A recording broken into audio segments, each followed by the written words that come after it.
మన హిస్టరీలో రాజ్యాల కోసం, స్వతంత్రం కోసం, ఆధిపత్యం కోసం యుద్ధాలు, పోరాటాలు ఇలా చాలా జరిగాయి.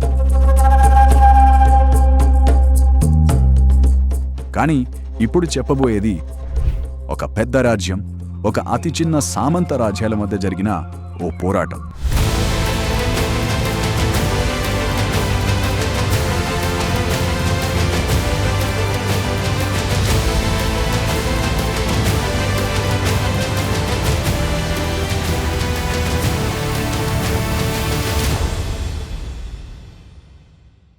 ఎవరు ఆ సామంతరాజులు?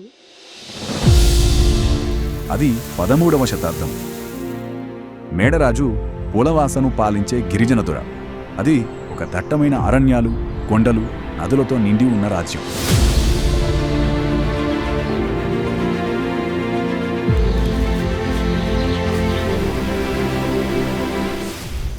ఒకరోజు మేడరాజు కొంతమంది గిరిజన నాయకులతో కలిసి అడవికి వేటకు వెళ్ళినప్పుడు పులుల మధ్య ఒక పుట్ట మీద ఉన్న శిశువు కనిపించింది.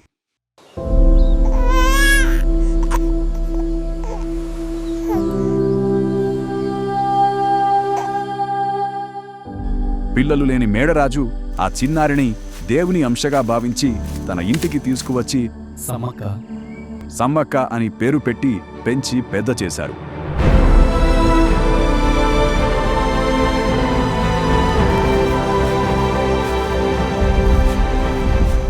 అలా పెరిగి పెద్దదైన సమ్మక్క ఆ గిరిజనులకు రక్షకురాలిగా మారింది.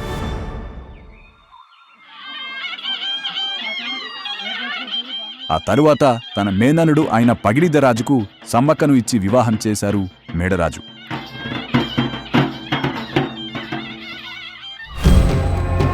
కొన్ని సంవత్సరాల తర్వాత వారిద్దరికీ 3 పిల్లలు పుట్టారు. వారే సారెక్క, నాగమ్మ, జంపన్న. ఆ గిరిజనులకు ఎలాంటి లోటు లేకుండా రాజ్యాన్ని సుఖ సంతోషాలతో పాలించాడు పగిడిద్దరాజు. అలాంటి రాజ్యానికి ఒకసారి ఓ కష్టం వచ్చింది.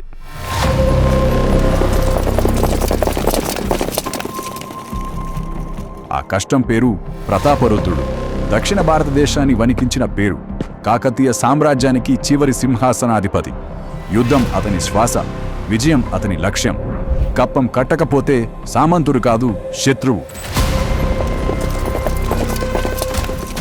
కాకతీయ సామ్రాజ్యానికి సామంతులుగా ఉన్న పగిడిద్దరాజుకు కప్పం కట్టలేని పరిస్థితులు ఎదురయ్యాయి.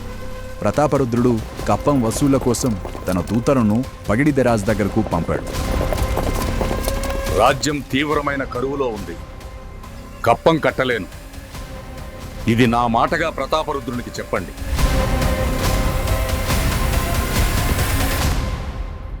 కప్పం కట్టకపోతే ఊరుకునేది లేదు.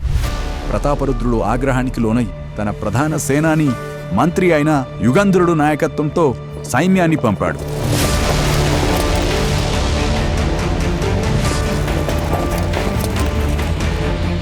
ప్రతాపరుద్రుని సైన్యం మనపై దాడికి వస్తున్నారు. ఈ విషయం తెలుసుకున్న పగిడిద్దరాజు దక్షిణ దిక్కు నుంచి జంపన్నతో కలిసి కాకతీయ సైన్యంపై పోరుకు దిగారు. వీరోచితంగా పోరాటం చేశారు.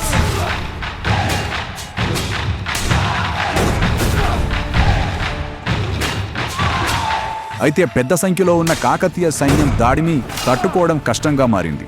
కాకతీయ సైన్యంపై పోరులో పగిడిద్దరాజు మరణించారు. పడమటి దిక్కు నుంచి మేడరాజు రంగంలోకి దిగి కాకతీయ సైన్యం చేతిలో వీరమరణం పొందారు. ఈ యుద్ధంలో తీవ్రంగా గాయపడిన జంపన్న ఓడిపోతున్నాం అని తెలుసుకొని అవమానాన్ని తట్టుకోలేక సంపెంగవాగులో దూకి ఆత్మహత్యకు పాల్పడ్డాడు. తమ వారి మరణ వార్త విని సమ్మక్క, సారలమ్మ కత్తి చేతబట్టి యుద్ధంలో దూకారు.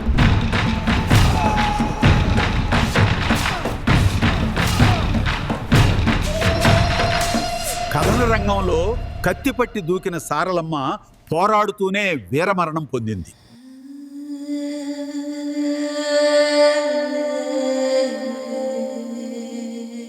కాకతీయులపై వీరోచితంగా పోరాడుతున్న సమ్మక్కను ఓ సైనికుడు వెన్నుపోటు పొడిచాడు.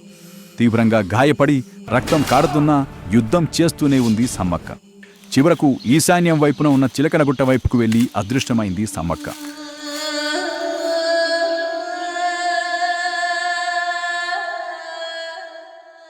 సమ్మక్కని వెతుక్కుంటూ వెళ్ళిన కోయలకు అక్కడి గిరిజనులకు ఒక పెద్ద నెమలినార చెట్టు కింద కుంకుమ బరిణె కనిపించింది. ఆ కుంకుమ బరిణె సమ్మక్క గుర్తుగా భావించి ఆమె రాక కోసం గిరిజనులంతా ఎదురు చూశారు. దానినే సమ్మక్కగా భావించి అప్పటి నుంచి ప్రతి 2 ఏళ్లకోసారి మాఘశుద్ధ పౌర్ణమి రోజున సమ్మక్క సారలమ్మ జాతరలను ఘనంగా నిర్వహిస్తున్నారు.